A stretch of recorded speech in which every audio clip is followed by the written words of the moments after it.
Continuation, sorry na-cancel ko pag edit ko na lang. So, nagcha-charge ba yung unit?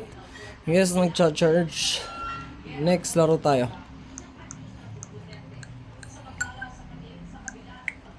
Tanggalin natin.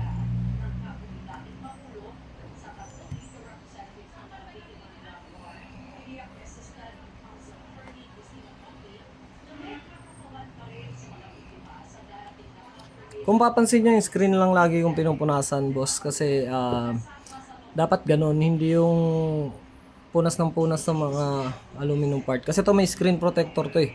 So, if magasgas mo man yan kapupunas, walang problema. Kayang-kaya mong palitan.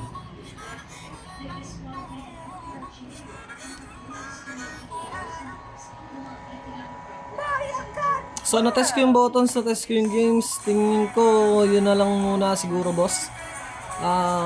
If may ipa pa kayong gustong ipatest, pasabi na lang po sana. Thank you.